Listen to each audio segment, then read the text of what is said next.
오늘 우리는 기독교 신앙의 중심, 기초가 되고 소망이 되는 부활의 아침을 맞이하고 있습니다. 예수님의 부활은 인류 역사를 완전히 뒤흔들어 놓았던 하나님의 역사였습니다. 우리의 전인격을 완전히 새롭게 바꿔놓았고 다시 일어서게 하는 힘이 되고 희망을 주는 그런 소식입니다. 예수님은 부활하신 이후에 제자들에게 온 세상에 다니면서 이 복음을 전파하라고 명령하셨습니다. 이 명령은 당시 제자들뿐 아니라 오늘날 모든 교회, 모든 성도들을 향한 명령이었습니다. 놀라운 것은 이 명령이 2000년 전에 주어졌음에도 2000년이 지난 지금도 수많은 교회들 가운데 지금 이 명령이 프랙티스 되어지고 있습니다. 여기서 질문을 제기해 봅니다. 왜 우리는 이 부활의 소식을 기쁜 마음으로 전하려고 하는 것인가? 여기에는 몇 가지 이유가 있습니다. 그 이유들은 이론적인 설명을 위한 신학적인 저는 이야기를 지금 들려주고 싶은 것이 아니고요. 오히려 우리의 마음을 뛰게 만들고 흥분하게 만들고 우리의 삶을 움직이는 살아있는 진리에 대해서 저는 나누고 싶습니다. 이제 그 이유들을 하나씩 좀 살펴보겠습니다. 예수님의 부활이 기쁜 소식인 이유는 예수님께서 다시 죽지 아니하시고 사망이 다시 그를 주장하지 못하기 때문입니다. 9절 말씀 다시 보겠습니다. 이는 그리스도께서 죽은 자 가운데서 살아나셨으며 다시 죽지 아니하시고 사망이 다시 그를 주장하지 못할 줄을 알미로다. 예수님께서 부활하심으로 다시 죽지 아니하시고 사망이 다시는 그를 지배할 수 없게 되었습니다. 자, 이 일이 얼마나 놀라운 일인지 잠깐 멈추어서 생각해 보십시오. 지금까지 살아오시면서 예수님을 제외하고 죽었다가 다시 살아나서 다시는 죽지 않고 영원히 사는 그런 사람에 관해서 혹시 들어본 적이나 혹시 직접 목격한 적이 있습니까? 그런 경험을 한 사람은 인류 역사에 단 한 사람도 없습니다. 왜냐하면 인류 역사는 곧 죽음의 역사이기 때문이었습니다. 인류의 죽음의 역사를 성경은 우리들의 죄의 대가라고 말씀합니다. 하나님께서 에덴 동산에서 최초의 사람 아담에게 너 먹지 말아라. 모든 과일은 너가 임의로 다 먹어도 좋은데 선악을 알게 하는 이 나무의 열매는 먹으면 안 돼. 만약 먹으면 반드시 죽을 것이야 라고 하나님이 말씀하셨습니다. 하나님의 명령을 받은 아담이 그 명령에 불순종해서 선악을 알게 하는 나무의 열매를 먹고 말았습니다. 죄를 짓게 된 거죠. 죄를 지으면 벌을 받아야 되죠. 대가를 치러야 되죠. 그 대가가 죽음이 시작이 되었습니다. 그런데 하나님은 우리를 창조하실 때 우리를 죽도록 하기 위해서 창조한 것이 아니었습니다. 하나님이 우리를 창조하실 때는 우리를 살도록 하기 위해서 창조하셨습니다. 살아서 하나님을 섬기고 살아서 하나님을 예배하고 살아서 하나님과 인격적인 사귐을 가지도록 하기 위해서 하나님은 우리를 창조하셨습니다. 왜냐하면 하나님은 생명의 주이시기 때문에 그렇습니다. 하나님은 빛을, 공기를, 식물을, 다양한 생물들을 창조하시고 마지막으로 자신의 형상을 따라 사람을 지으셨습니다. 그리고 생명의 숨을 그 사람에게 불어넣으셨습니다. 그런데 아이러니하게도 하나님으로부터 그 생명의 숨을 부여받은 사람들이 모두 다 죽음을 맞이하게 되었습니다. 이 죽음은 누구도 피할 수 없는 현실입니다. 어느 누구도 피할 수 없는 현실, 이 죽음의 문제는 그래서 예수님의 부활은 정말 놀랍고 기쁜 소식입니다. 그동안 인류 역사 가운데 누구도 넘어설 수 없었던 그 죽음의 권세를 예수님께서 마침내 이기셨습니다. 예수님은 실제로 죽으셨습니다. 예수님은 실제로 무덤에 묻히셨습니다. 예수님은 실제로 살아나셨습니다. 그리고 절대 영원히 죽지 않을 것입니다. 바로 이것이 우리 모두에게 가져다주는 부활의 기쁜 소식입니다. 파푸뉴기니 지역의 부족들은 그 돌아가신 그 조상들의 뼈를 나무 상자 속에 넣어서 보관한다고 그럽니다. 그리고 그렇게 보관하는 이유는 언젠가는 나무 상자 속에 보관한 그 뼈들이 다시 살아날 것에 대한 희망 때문에. 그런데 어느 누구도 다시 살아난 조상이 없었습니다. 그 뼈에서 갑자기 살아난 사람이 아무도 없었어요. 가끔 열어보는데 뼈만 고스란히 여전히 있는 모습을 보고 그들은 절망하며 지냈다고 합니다. 죽음 이후의 세계를 전혀 이들은 몰랐기 때문에 눈에 보이는 대로 그들은 절망하며 살 수밖에 없습니다.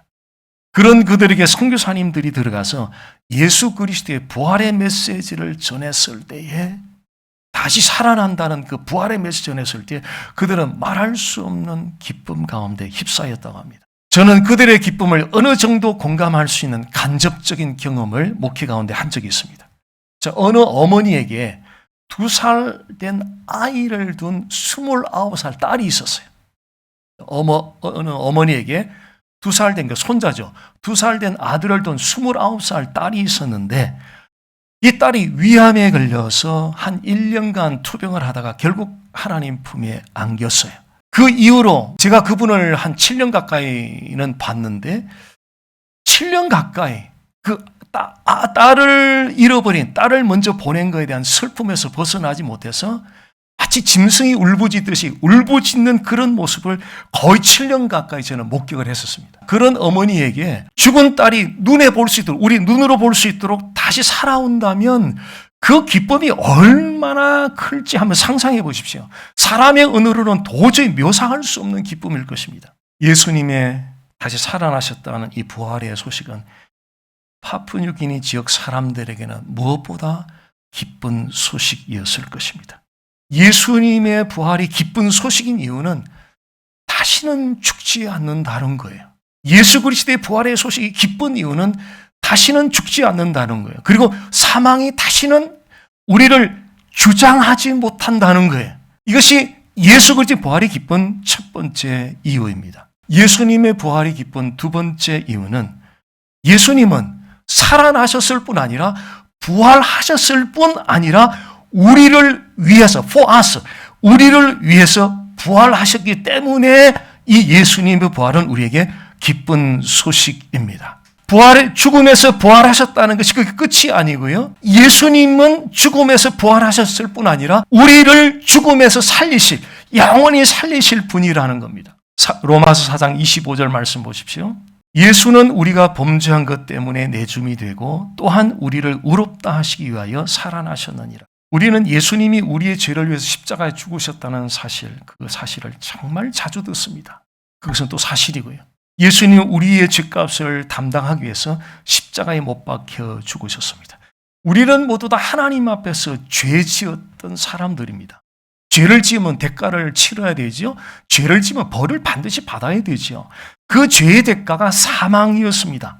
우리가 죄를 지었기 때문에 우리가 받아야 되는 그 결과, 대가, 그것은 사망이었습니다. 근데 하나님은 우리가 지은 죄에 대한 대가를 우리가 페이를 해야 되는데 하나님은 그런 방식을 선택하지 아니하고 특별한 방식을 선택하셨는데 외아들, 독생자 예수님으로 하여금 우리가 페이해야 되는, 치러야 되는 대가를 우리로 하여금 치르게 하지 아니하시고 독생자 예수님으로 하여금 십자가에 못 박혀서서 피를 흘리시며 죽임 당하게 하심으로 우리가 페이해야 되는 그 죄에 대한 대가를 독생자 예수로 하여금 페이하게 하셨던 것입니다. 이것은 복음의 중요한 내용입니다. 그런데 복음에는 또 다른 중요한 내용이 있습니다. 예수님은 우리의 죄를 담당하기 위하여 십자가에 못 박혀 죽으셨을 뿐 아니라 우리를 의롭다 하시기 위하여 부활하셨습니다. 예수님이 우리의 의롭다 하심을 위해 살아나셨다.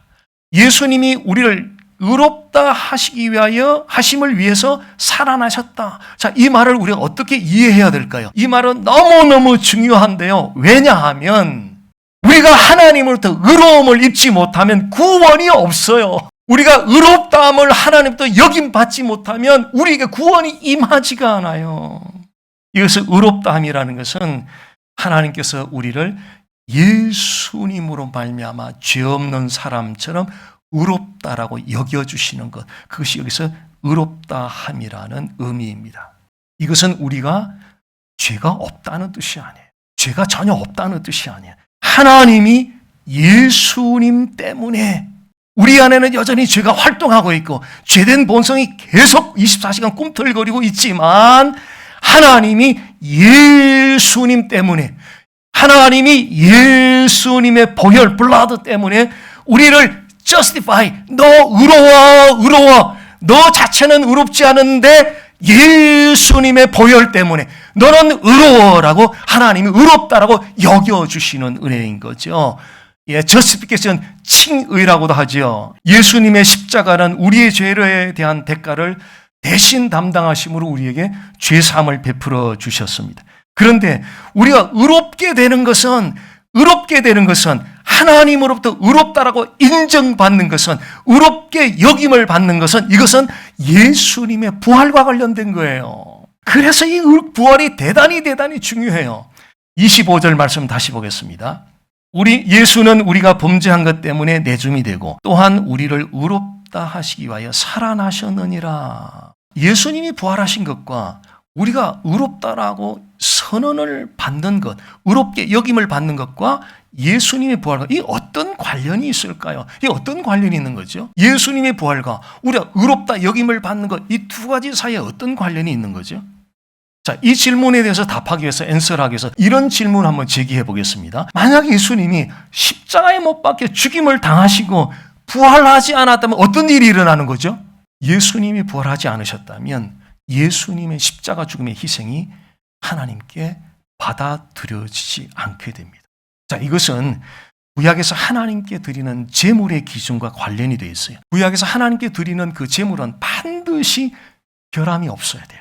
왜냐하면 하나님은 온전히 거룩하신 분이시기 때문에 받는 제물 또한 온전히 거룩하여진 제물을 받기 원하시기 때문에 그렇습니다. 예수님께서 만약 결함이 있었다면 하나님께 받아들여지지 않았을 것이고 다른 사람들의 죄를 대신 담당해 줄 수도 없었어요. 예수님의 십자가 죽음이 하나님께 억셉트가 안 되는 거예요. 그러니까 하나님께 십자가 죽음 억셉트가 안 되면 우리의 죄도 담당이 안 되는 거예요. 자, 여기서 부활의 중요한 이유가 나옵니다. 예수님의 부활은 하나님께서 예수님의 십자가 죽음의 희생을 받으셨다는 확실한 증표가 예수님이 부활하셨다는 거예요. 예수님의 십자가 죽음을 하나님 받으셨을까 안 받으셨을까 우리 어떻게 알아요? 예수님이 부활하심을 통해서 확실하게 하나님은 예수님의 십자가 죽음의 희생을 억셉됐다는 것을 확실하게 증거하는 사건이 바로 예수님의 부활의 사건입니다. 예수님의 부활은 예수님에게는 죄가 전혀 없었다는 것을 의미하고요.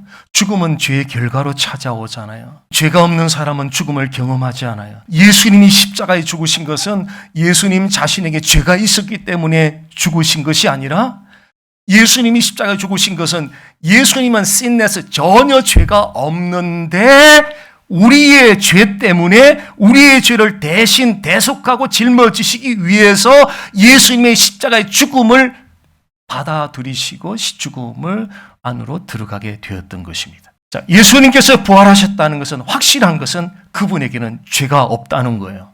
그것을 의미하고요. 죽음을 이기실 권세를 그분은 가지셨다는 것을 증명하는 사건, 그것이 바로 예수 그리스도의 부활의 사건이다. 만약 예수님의 부활이 없다면 죄의 대가로 죽음을 맞이하셨다는 것이 되고 그분 안에 죄가 있었다는 의미가 되면서 그분은 결론적으로 의로운 분이 아닌 거예요. 부활하지 않았다면 그는 죄를 지은 사람들만이 대가로 죽음을 맞이하는 거잖아요. 그분이 부활하지 않았다면 죄의 대가로 죽음을 맞이하게 된 것이고, 그 말은 다시 말하면 그분 안에 죄가 있다는 것이고, 그 말은 결론적으로 그분은 의로운 분이 아니라는 거예요. 만약 예수님이 의로운 분이 아니라면 우리에게 자신의 의로움을 righteousness에서 트랜스퍼 시켜줄 수가 없어요. 증가시켜줄 수가 없어요. 그분의 의로움이 우리에게 증가되었기 때문에 하나님이 그 예수 그리스도의 의로움을 보시고 너 의롭다라고 여겨주신 거예요. 하나님은 거룩한 분이시기 때문에 항상 그분이 원하는 게 있는데요. Right relationship, 바른 관계를 원하세요. 하나님과 바른 관계를 하려면 반드시 의로운 사람이 되어야 돼요. 그런데 우리는 죄 때문에 의롭지 못해요. 그래서 하나님께서 예수 그리스도를 보내셔서 죄의 대가를 대신 담당하게 하고 그 예수님의 의를 우리에게 전가해 주셨어요. 쉽게 말하면 이런 까만 시커먼 죄로 이렇게 번복이 되어 있는데 예수님은 그 죄가 전혀 없는 완전한 하얀 가운을 입혀주신 거예요. 안에는 시커먼 죄가 아직도 있는데 예수님의 완전한 righteousness, 완전한 의를 트랜스퍼 시켜주니까 하나님이 우리 안에 있는 죄된 본성을 보고 너 의로워, 죄를 짓지 않아 의로워 이렇게 말씀하신 것이 아니고 우리에게 전가된 영광스러운 예수 그리스도의 완전한 의를 보시고 의롭다라고 선언해 주신 거예요. 아, 이 은혜가 얼마나 큰지요. 이 은혜가 얼마나 큰지. 이스라엘 백성들에게 집에 죄가 없어서 그들에게 죄가 없어서 하나님이 죽음의 장이 넘어간 것이 아니라 현관문 왼쪽 오른쪽 상단에 발라져 있던 어린 양의 피를 보는 순간에 그 어린 양의 피 때문에 죽음의 재앙이 임하지 않고 you will pass over 해서 넘어가. 만약 예수님의 의가 전가되지 않았던 우리는 여전히 죄인 가운데 머물게 될 겁니다. 그러면 하나님의 심판을 피할 수 없고 우리는 구원을 받을 수가 없습니다. 그래서 구원은 죄 용서뿐 아니라 의롭다 여김을 받는 것까지 포함이 되는 거예요.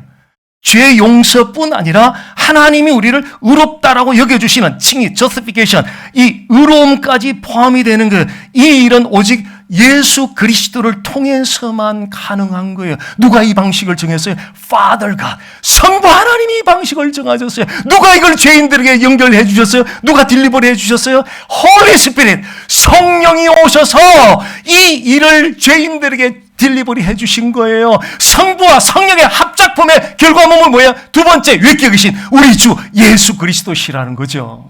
예수님께서는 자신의 의로움을 우리에게 증가시켜 주셨고 우리의 구원을 위하여 또한 부활하셨습니다.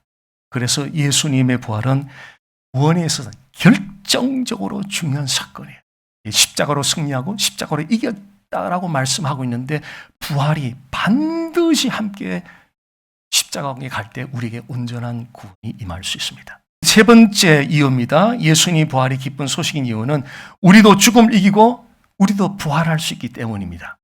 단지 예수님은 우리에게 의를 증가시켜 주시기 위해서 부활하신 것이 아니라 더 나아가서 우리도 죽음을 이기고 부활토록 하기 위해서 예수님께서 부활하셨습니다. 로마서 6장 5절 말씀입니다. 우리가 그의 죽으심과 같은 모양으로 연합한 자가 되었으면 또한 그의 부활과 같은 모양으로 연합한 자도 되리라. 여기서 중요한 단어가 만일 조건이 있죠. 어떤 조건이요? 예수님의 죽으심과 반드시 연합한 자만이 예수님의 부활과 연합할 수 있다는 거예요. 자, 그럼 어떻게 예수님의 죽으심과 연합할 수 있죠? 그 방법은 복음 안에 분명히 나타나 있습니다. 먼저 자기 자신이 죄인임을 인정하고 회개합니다. 그 과정에서는 지금까지 살아오면서 생각으로 말로 행동으로 지었던 모든 죄들을 다 포함하죠. 그런데 그보다 먼저 죄인임을 인정하는 데 본질적인 이유가 있습니다. 그 본질적인 이유는 하나님께서 에덴 동산에서 아담에게 명령했던 그 사건입니다. 아담은 그 의미 자체가 인류 전체라는 뜻입니다. 그래서 하나님은 아담에게 이 열매 먹지 말라라고 명령하셨을 때는 개인에게 하신 것이 아니라 인류 전체를 향해서 명령을 하셨는데 다만 아담은 대표로 하나님은 명령하셨던 것입니다. 자, 이처럼 대표 한 사람의 행동이 전체를 대표하는 예는 우리 일상에서도 쉽게 우리 접할 수 있는데요. 자, 2002년도 한국 그 월드컵 기억해 보십시오.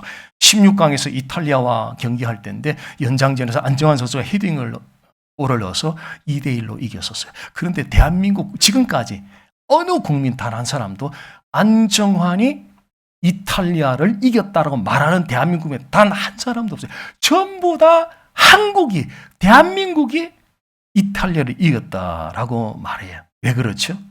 왜 그렇습니까? 그것은 대표 선수는 그가 속한 단체 혹은 국가의 대표 선수의 행동은 그가 속한 단체와 국가의 행동으로 간주되기 때문에 그래요. 대표 선수가 골을 넣은 것은 그가 속한 국가가 고를 넣은 것으로 간주하기 때문에 그렇습니다. 아담도 마찬가지예요. 하나님이 아담에게 명령할 때 이게 개인적으로 준 게 아니고요. 인류 전체에게 명령하셨는데 대표로 그에게 말씀하신 거죠. 그래서 아담의 행동은 개인의 행동으로 끝나지 않고 모든 인류의 행동으로 우리는 이해가 되지 않고 우리는 도저히 설명이 되지 않지만 하나님은 그렇게 간주하시는 거예요. 믿음은 내가 믿어지지 않고 이해가 안 돼도 하나님이 그렇다라고 하는 것을 받아들이는 것이 그게 믿음이에요. 로마서 5장 12절 말씀 보십시오. 한 사람으로 말미암아 죄가 세상에 들어오고 죄로 말미암아 사망이 왔나니 이와 같이 모든 사람이 죄를 지었으므로 사망이 모든 사람에게 이르렀느니라. 이게 한 사람은 아담을 가리키죠.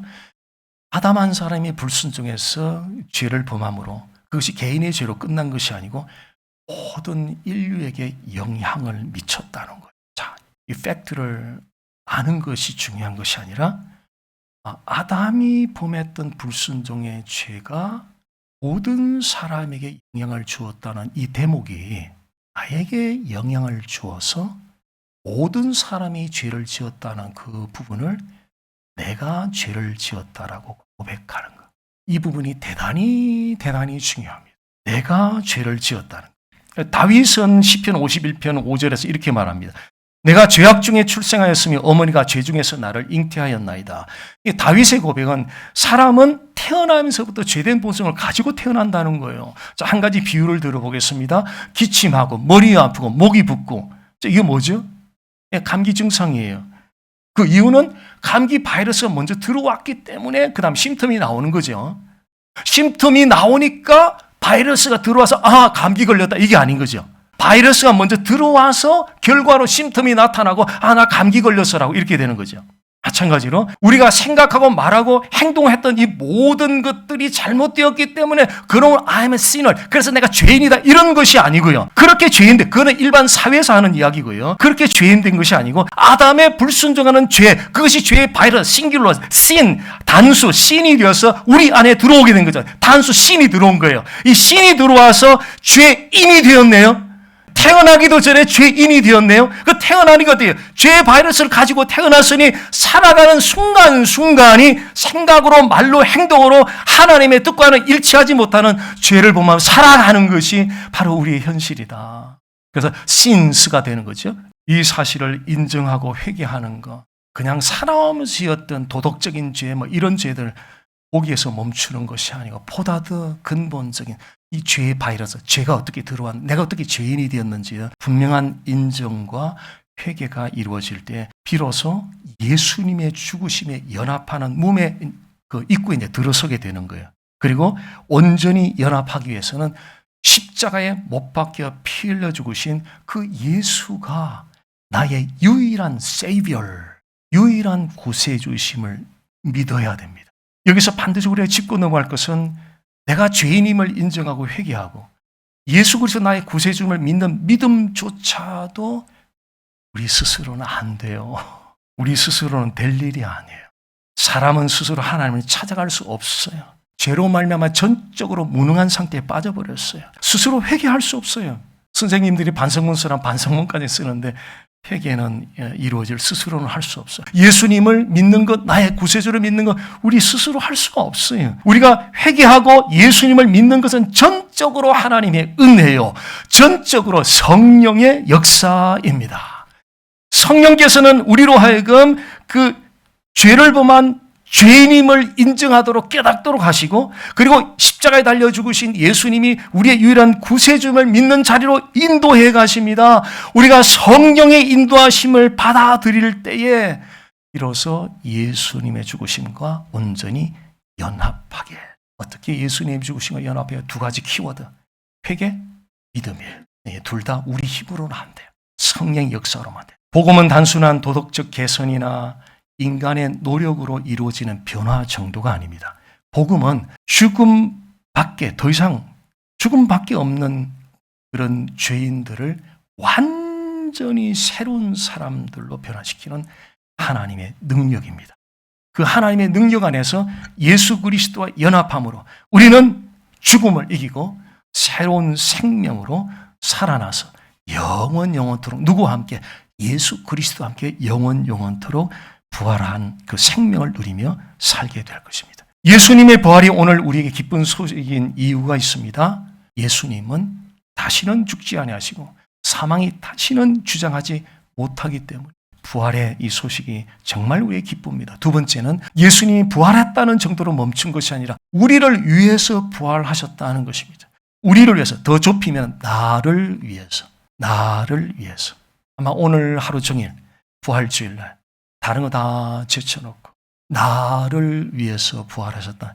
나를 위해서. 이것이 머리 지식으로 그렇다라고 하는 그 머리 지식이 아닌 가슴을 관통하는 성령이 행하시는 고백이 나와서 그래, 그분이 부활하신 나를 위하여 부활했던 사실이 계속 성령의 작용이 나타나게 될 때 그 감격을 이루 말로 표현할 수 없게 되겠죠. 세 번째는 우리도 예수님이 부활하신 것처럼 우리도 죽음을 이기고 부활할 수 있기 때문에 이 예수님의 부활은 우리에게 기쁜 소식이 되는 것입니다. 자, 우리가 죽으면 우리의 시신은 땅에 묻히거나 유골 상자 속에 담기게 될 것입니다. 그리고 예수님이 다시 온 그때에 살아나게 될 것입니다. 언젠가 누군가 우리의 무덤을 열어보거나 유골 상자를 열어봤을 때 뼈가 없어진 것을 발견하게 될 거예요. 예수님이 다시 오실 때 완전히 새로운 영광의 몸을 입고 부활하게 될 것입니다. 예수 그리스도를 믿는 사람들은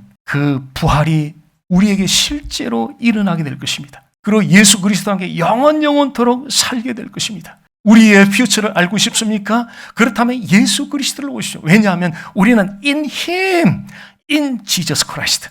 그분 안에 있기 때문에 노아가 노아 방주 안에서 보호받았듯이 우리는 in Christ, 그리스도 안에 있기 때문에 우리의 운명은 우리나 주변 상황에서 결정되는 것이 아니고 우리의 운명은 예수 그리스도에 의해서 운명을 결정될 거예요. 그런 퓨처를 알고 싶으면 예수 그리스도를 계시된 말씀을 통해서 확인을 하면 내 퓨처가 바로 그분의 퓨처예요. 그분의 운명이 나의 운명이에요. 왜냐하면 그분 안에 연합된 자들이기 때문에. 윌리엄 생스트라는 목사님, 1940년, 50년대 영국에서 목회했던 목사님입니다. 58세 때 불치병의 진단을 받았는데요. 그가 그 불치병 진단받고 4가지 결심을 했다고 합니다. 절대 불평하지 않겠다. 가정을 밝게 유지하겠다. 받은 축복을 세워보겠다. 이 병을 유익하게 바꾸려고 노력하겠다. 그리고 몇 년 동안 몸은 점점 마비되어 가고 급기야는 목소리까지도 완전히 잃어버렸다고 합니다. 움직이는 두 손가락만 손의 손가락만 움직일 수 있었는데 그 움직이는 두 손의 손가락으로 글을 써서 많은 사람들과 소통을 하였다고 합니다. 그리고 1960년 부활절 아침 그 목사님이 세상을 떠나기 몇 주 전에 이런 글을 남겼습니다. 부활절 아침에 일어나 그가 살아나셨다고 외칠 목소리가 없다는 것은 참으로 괴로운 일이다. 그러나 더 끔찍한 것은 목소리가 있음에도 그것을 외치고 싶어 하지 않는 것이다. 그리스도 안에 있는 우리는 세상에서 가장 기쁜 소식을 가지고 있습니다. 예수님이 살아나셨습니다. 예수님은 우리를 위해서 살아나셨습니다. 예수님은 우리도 죽음을 이기고 부활할 수 있도록 하기 위하여 살아나셨습니다.